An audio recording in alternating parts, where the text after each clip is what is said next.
The city looked almost unreal from up here, a blur of gold and silver beneath the morning haze. My office windows stretched from floor to ceiling, and for a moment, I could see my reflection, the calm face of a woman no one ever really knew. The world called me Ava Reynolds, CEO of Novalex Holdings. My family still thought I spent my days reading novels and thinking too much. I smiled faintly, tracing the rim of my coffee cup with my finger. There were things they'd never understand, the quiet power of solitude, the way pages had taught me strategy, empathy, resilience. Every chapter had been training for this life. My assistant knocked softly. "Ms. Reynolds, your brother's here. He says it's important." The pen slipped from my hand. For the first time in years, my pulse quickened. Ethan, the brother who once laughed at every dream I dared to speak. The same voice that used to echo through our house. "You can't build an empire with fairy tales, Ava." And now he was downstairs, asking for me. I straightened my silk blouse, adjusted my diamond cuff, and inhaled deeply. Outside my window, a helicopter circled the rooftop, mine. The skyline shimmered like a secret I'd guarded for too long. If Ethan wanted to see what reading books had done for me, then maybe today was the perfect day to turn the final page. I wasn't always this woman. Once upon a time, I was just a quiet girl sitting cross-legged on the floor of a small Midwestern living room, surrounded by stacks of books no one cared about but me. My mother used to sigh when she saw me reading again. "Go outside, Ava. You'll forget what real life looks like." But I didn't want to forget. Books were the only place where people like me, quiet, curious, invisible, ever mattered. Ethan would walk by and snicker, tossing a basketball from hand to hand. "You really think reading about rich people's lives will make you one?" he'd tease. I remember looking up, clutching my worn copy of The Innovator's Dilemma. "Maybe I'll build something someday," I murmured. He laughed. "Yeah? Build what? A library?" The words stung more than I ever admitted. I wasn't angry at him. I was angry that part of me believed him. One afternoon, after another argument about my wasted potential, I stormed out of the house and ended up in the one place that always felt safe, Willow's Books and Coffee. The old owner, Mrs. Langford, looked up from behind the counter, her silver hair catching the sun. "Rough day?" she asked. I nodded, swallowing hard. "They think I'm wasting my life." She smiled gently and slid a small leather journal across the counter. "Then start writing the kind of life they can't imagine." Her voice lingered with me for years. That journal became my confidant, pages filled with dreams I didn't dare speak aloud. Business ideas, product sketches, names of people I'd study one day. A week later, Ethan came home bragging about his new job at our uncle's company. My parents beamed with pride. When they turned to me, their smiles faded into polite concern. "So, Ava," my father said, "any plans yet?" I held the journal close to my chest. "Yes," I whispered. "I have plans." They didn't ask what kind. That night, I sat by my bedroom window, moonlight spilling over the pages as I made a silent promise that one day, I'd make something so extraordinary, they'd never laugh again. And when I finished writing my vow, I signed it like a contract. Ava Reynolds, future empire builder. I left home at 21 with 2 suitcases, $3,000 in savings, and that leather journal from Mrs. Langford. My family thought I was going to find myself. They didn't know I already had. For the first few years, I lived in a cramped apartment over a laundromat in Chicago. The walls were thin, the nights were long, and the sound of spinning dryers became my lullaby. But that was where my empire began, with ideas scribbled on napkins and a stubborn refusal to quit. I worked 2 jobs, receptionist by day, copywriter by night, saving every dollar I could. Every time exhaustion threatened to win, I'd whisper, "They think you're just reading, remember?" And I'd push harder. One evening, while waiting tables at a tech networking event, I overheard a conversation about AI-driven logistics. The men talked in circles, dismissing every new suggestion. I wanted to interrupt so badly, my hands shook. When I finally spoke up, my voice trembled, but my idea didn't. That's how I met Daniel Mercer, a quiet venture capitalist who saw past the waitress uniform. After the event, he pulled me aside.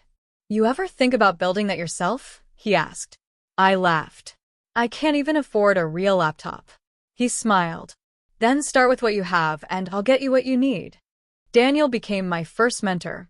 Not a savior, just someone who believed I could save myself. He introduced me to people who spoke my language: coders, analysts, investors. I spent every free hour learning, reading, testing prototypes. By 25, I'd built Novalex, a predictive logistics platform that used AI to cut shipping costs for small businesses. My first contract was worth $42,000, the biggest number I'd ever seen in my bank account. I stared at it for an hour before calling anyone. But I didn't call home. Instead, I told them I was freelancing in tech and reading a lot about business. Ethan sent a laughing emoji back. "Still reading, huh?" "Yes. Still reading. Still learning. Still building." Years passed, and Novalex grew faster than I could have dreamed. I reinvested everything, expanded into international markets, and stayed invisible. No flashy posts, no updates. My LinkedIn photo was 5 years old, my social media quiet. I let people assume what they wanted. By 30, my name started appearing on Forbes lists, quietly, near the bottom. I used a holding company to mask my ownership. It wasn't about hiding from the world. It was about keeping peace with the one that had dismissed me. Every decision was deliberate. Every success, silent. And when Novalex merged with a European logistics firm, pushing its valuation into the hundreds of billions, I sat in that same tiny apartment, lights off, laptop glowing, and whispered to the girl I used to be, "You did it. They'll never see it coming." I could hear his voice before I saw him. That same confident tone, just a little older, a little heavier. Ethan stood by the glass wall of my office, staring at the skyline like it might give him answers. He turned as I entered, his expression unsure, almost nervous. "Ava," he said softly, "you look different." "I should," I replied, setting my phone on the desk. "It's been 12 years. He nodded awkwardly, eyes darting around the room. The marble floors, the curved walls, the quiet hum of technology all seemed to swallow him whole. "So this is where you work?" he asked, trying to sound casual. "Work?"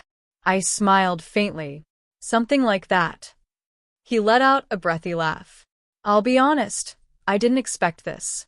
When Mom said you wanted to meet, I thought maybe you were still doing that freelance thing, reading contracts or whatever." "Reading," I repeated, leaning back in my chair. "That's one thing I've always been good at." He didn't catch the weight in my words. He looked tired. Maybe life hadn't gone as easily for him as he once believed it would. Still, that old spark of superiority lingered in his tone. "You always loved your books," he said. "Guess they kept you busy while the rest of us worked." That was it. The quiet flame I'd carried for years flickered to life. I gestured for him to follow me. We walked down the corridor, past framed photographs of innovation awards, newspaper clippings, and digital displays listing global subsidiaries. He stopped halfway, staring at one logo in particular. "Novalex," he whispered. "Wait, do you Novalex?" I turned, meeting his stunned gaze. Mine. His mouth opened, then closed.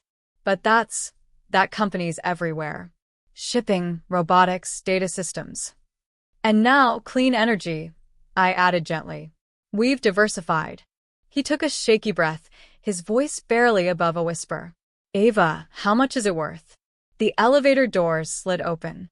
I stepped inside, pressed the button for the top floor, and waited for him to follow. "About 426 billion, I said softly. The silence that followed was almost beautiful. The kind that only comes when the past finally collapses under the truth. When the doors opened, we stepped out into my private terrace, a glass garden floating above the city. The morning light bathed everything in gold. Ethan walked toward the edge, gripping the railing as though the world might fall away beneath him.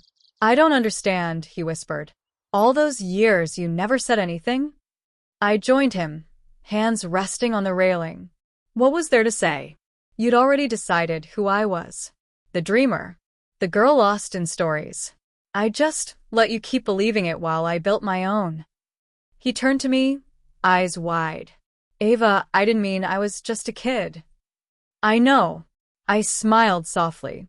And I was just a girl who refused to stay one. He ran a hand through his hair, disbelief etched into every movement. You own all this. You built all this. While I was out there. Mocking me? I finished for him, not unkindly. Maybe that's what I needed. Maybe your laughter was the push that kept me going. He lowered his gaze, shame and awe tangled together. Mom and Dad have no idea, do they? None, I said. But they will. My assistant appeared in the doorway. Ms. Reynolds, your parents just arrived. I took a deep breath, the air cool and sweet against my skin. Send them in, I said, straightening my jacket. The final act was about to begin. When my parents walked in, the air changed. My mother's eyes darted from the glass walls to the city beyond, then back to me, as if she was trying to fit this version of her daughter into the one she remembered.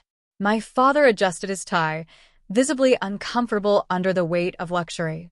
Ava, he began, smiling hesitantly, this place is impressive. Are you working here? I glanced at Ethan, who stared at the floor. No, I said simply. I own it. The silence was long enough to hear the faint hum of the air conditioner. My mother blinked rapidly, as if the truth needed time to settle in. You own this.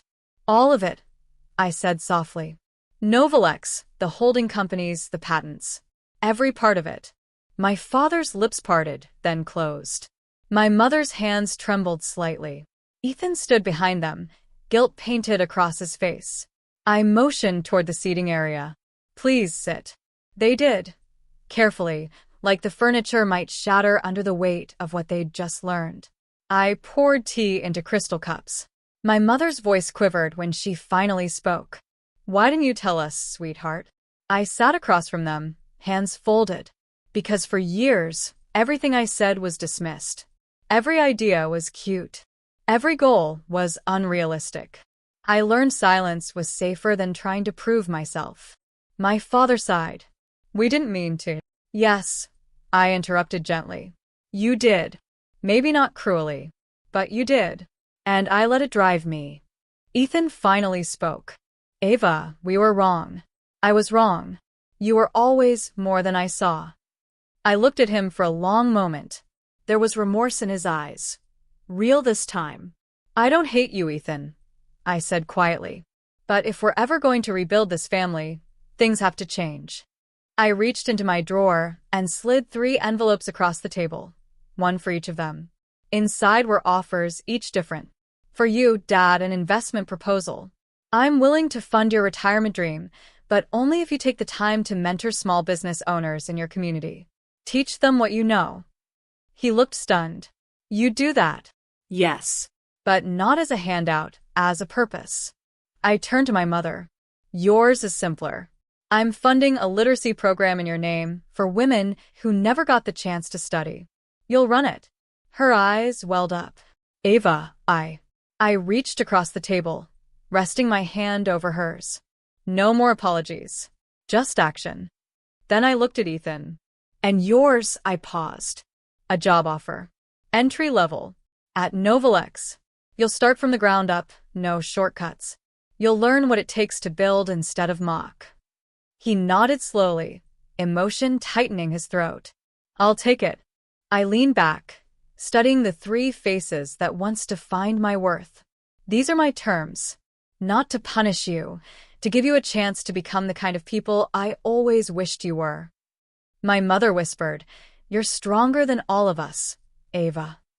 I smiled faintly. No. I just stopped asking for permission to be. A few months later, the world looked softer. My father called every Sunday now, not to ask about business, but to tell me stories about the small business owners he was mentoring. You were right, he said once. Helping others build feels better than running things alone. My mother sent me photos of smiling women holding books. The literacy program had grown faster than either of us expected. They remind me of you, she'd written. Quiet, determined, unstoppable.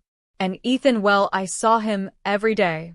He started at the very bottom of Novalex, doing analytics work for the supply chain team. The first few weeks nearly broke him. But one evening, as I was leaving the office, I found him still at his desk, sleeves rolled up, focused, humble. He looked up when he saw me. "You were right," he said simply. "I usually am," I teased. He smiled. "But not about everything. You said you didn't hate me." I didn't believe it until now. For the first time in years, we hugged. It wasn't perfect, but it was real. Later that night, I found myself alone in my office again. The city glowed below, a million lights pulsing like the heartbeat of everything I'd built.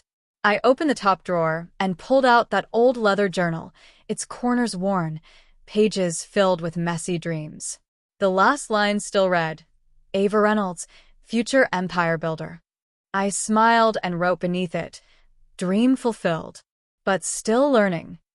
I ran my hand over the page, remembering Mrs. Langford's voice from all those years ago. Start writing the kind of life they can't imagine. She had no idea how right she was. I walked to the window, watching the faint reflection of the woman I'd become, confident, calm, still curious.